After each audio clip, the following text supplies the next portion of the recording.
রাজনৈতিক মহড়া বলা যায়। নিজের সংগঠনকে নির্বাচনের আগে একবার ঝালিয়ে নেওয়া।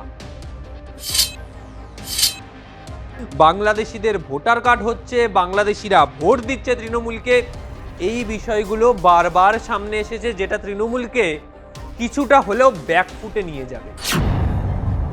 এই জায়গায় এদের নাম বাদ হয়ে গেল, ফলে তৃণমূলের যে ক্ষতি হলো এক প্রকার, সেটা কিন্তু বলা যায়। বাংলাদেশিদের ভোটার কার্ড বানিয়ে দিচ্ছে তৃণমূল। মমতা বন্দ্যোপাধ্যায় নির্বাচিত হচ্ছেন একজন বাংলাদেশির ভোটে, একজন রোহিঙ্গা মমতা বন্দ্যোপাধ্যায়কে ভোট দিয়ে মুখ্যমন্ত্রী নির্বাচন করছেন। সেভাবে কাজ করে তাহলে কিছুটা ক্ষতি হবে, কিন্তু যদি এটা ব্যাকফুটে চলে যায় বিজেপির কাছে, তাহলে গোটা লাভটাই তৃণমূলের। রাজ্য জুড়ে এসআইআর আবহ, এবং এই এসআইআর এর ফাইনাল তালিকা প্রকাশ হওয়ার পরই এবার আলোচনার মূল বিষয় তৃণমূলের 116 দিনের এই যে আন্দোলন, এই যে যাত্রাপথ, সেই নভেম্বরের 4 তারিখ থেকে যদি বলি 4 নভেম্বর, সেই সময় থেকে এই এখন পর্যন্ত এই যে যাত্রাপথ গেল, যতদিন না পর্যন্ত এসআইআর এর ফাইনাল তালিকা প্রকাশ হয়েছে, যে সময়কাল, সেই সময়কালের মধ্যে দাঁড়িয়ে তৃণমূল কতটা লাভ করতে পেরেছে? আদৌ কি কোনো লাভ হয়েছে তৃণমূলের এই এসআইআর আন্দোলন করে করে? এখন আলোচনার বিষয় এটাই। আজকে দাদা দিদির রাজনীতিতে এই বিষয় নিয়ে আপনাদের সঙ্গে আলোচনা করব, এবং আপনারাও বুঝতে পারবেন ঠিক কোন বিষয়টা তৃণমূলের লাভ হয়েছে এবং কোন কোন দিক থেকে তৃণমূল আরও ব্যাকফুটে চলে গেল এই এসআইআর আবহে। বিভিন্ন বিষয় রয়েছে, তার মধ্যে যদি প্রথমেই আসি সাংগঠনিক মহড়া। যদি রাজ্যে বিধানসভা নির্বাচনের কথা ভাবি, বিধানসভা নির্বাচন যে সময়কাল, এপ্রিল মাস, মে মাস, সেই সময় বিধানসভা নির্বাচন, জুন মাস নাগাদ ফল প্রকাশ, একটা সময়কাল রয়েছে। তার জন্য যদি ময়দানে নামার কথাই হতো, তাহলে তৃণমূল নেমে পড়তো জানুয়ারি মাস থেকে বা জানুয়ারির মাঝামাঝি সময়কাল থেকে। কারণ আমরা দেখেছিলাম যখন লোকসভা নির্বাচন হচ্ছে, তার ঠিক আগে আগে যখন প্রার্থী তালিকা প্রকাশ হলো, জনগণের গর্জন যে সভা করা হলো ব্রিগেডের মাঠে 10ই মার্চ, যে সভায় র্যাম্প করা হলো, অভিষেক বন্দ্যোপাধ্যায় সমস্ত প্রার্থীদের নিয়ে র্যাম্পে হাঁটলেন, সেই সভার পরবর্তী সময় থেকে বলা যায় যে নির্বাচনী প্রস্তুতি হয়েছিল একেবারে নেমে পড়া। কিন্তু নভেম্বর মাস থেকেই যে নির্বাচনের মহড়া, সেই মহড়া শুরু হয়ে গেছে। নভেম্বরের 4 তারিখ রেড রোড থেকে জোড়াসাঁকো অবধি হাঁটলেন মমতা বন্দ্যোপাধ্যায়, অভিষেক বন্দ্যোপাধ্যায়। কখনো যাদবপুর থেকে হাজরা, আবার কখনো কলেজ স্কোয়ার থেকে ধর্মতলা। একের পর এক রাজনৈতিক কর্মসূচি শহর কলকাতা জুড়ে। রাজনৈতিক মহড়া বলা যায়। নিজের সংগঠনকে নির্বাচনের আগে একবার ঝালিয়ে নেওয়া, যে অ্যাসিড টেস্ট, সেই অ্যাসিড টেস্ট কিন্তু করে ফেলেছে তৃণমূল।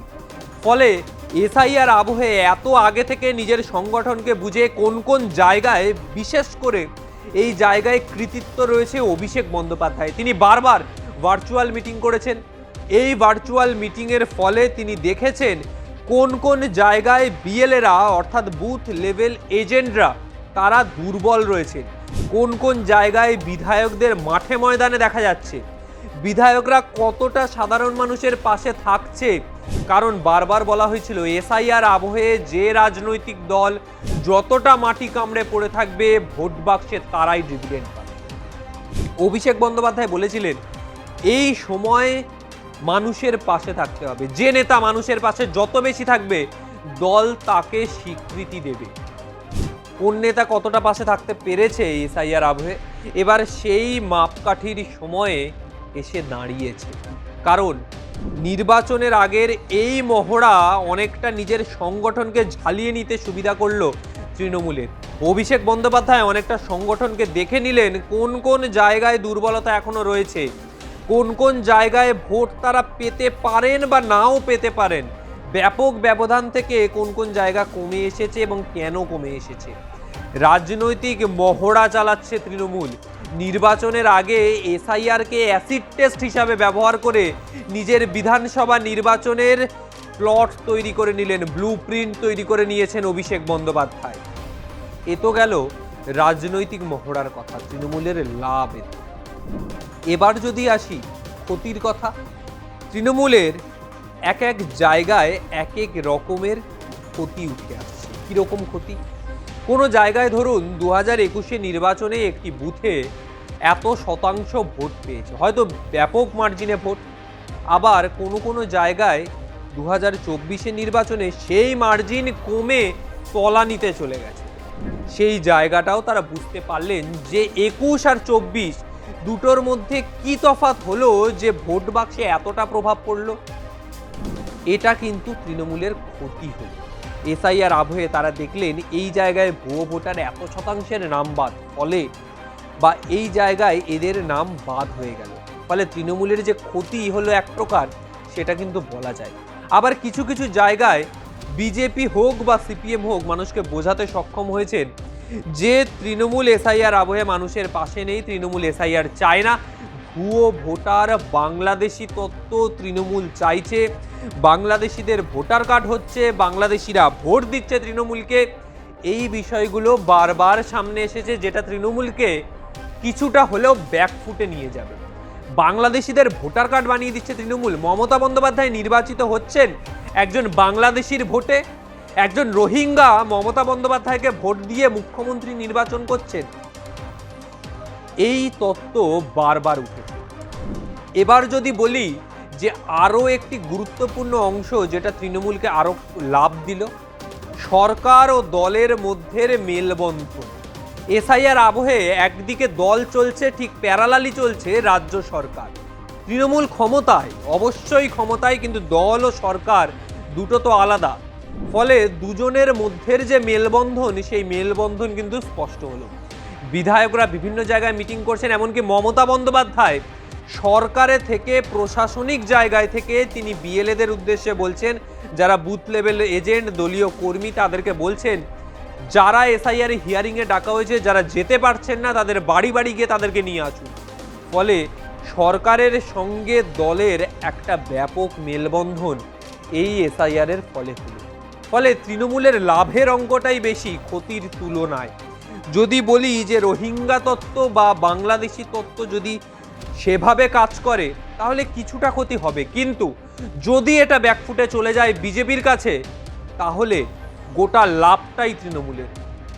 একদিকে নির্বাচনের ফল প্রকাশ, এসআইআরের ফল প্রকাশ, তারপরে নির্বাচন কমিশন যেরকম চাপে রয়েছে তৃণমূলকে নিয়ে, কারণ মুখ্যমন্ত্রী বা অভিষেক বন্দ্যোপাধ্যায় কিন্তু হুঁশিয়ারি দিয়ে দিয়েছেন যে অভিষেকের কথা অনুযায়ী যদি বলি, যদি একজন বৈধ ভোটারের নাম বাদ যায়, আন্দোলন দিল্লির বুকে সংগঠিত হবে।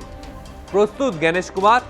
দিল্লির বুকে তৃণমূল আসছে এবার সেই আন্দোলন সংগঠিত করতে, কারণ বহু মানুষ এসআইআর আবহে আত্মহত্যা করেছেন, বহু মানুষের নাম বাদ গেছে। তাদের কি হবে? তাদের পরিবার কি করবে? এই পরিবারের লোকজনদের নিয়ে কিন্তু একবার জ্ঞানেশ কুমারের সাথে দেখা হয়েছে, অভিষেক বন্দ্যোপাধ্যায় দেখা করেছেন, মমতা বন্দ্যোপাধ্যায় দেখা করেছেন। এবার লক্ষাধিক লোক নিয়ে যদি দিল্লির রাজপথ উত্তপ্ত হয়, তার দায় কার থাকবে? এই প্রশ্ন জ্ঞানেশ কুমারের দিকে যাচ্ছে। আজকের মতো বিদায় নিচ্ছি। এসআইআর আবহ শেষ, এবার বিধানসভা আবহ। তবে এসআইআরকে ইস্যু করেই বিধানসভার নির্বাচনের যে ব্লুপ্রিন্ট তৈরি করে ফেলেছে তৃণমূল, কোন রাজনৈতিক দল কতটা এগিয়ে, কারা নির্বাচনে কত ডিভিডেন্ড পাবে, সবই তুলে ধরবো আপনাদের সামনে। আজকের মতো বিদায় নিচ্ছি। ভিডিওটা ভালো লাগলে অবশ্যই লাইক কমেন্ট করবেন। নমস্কার।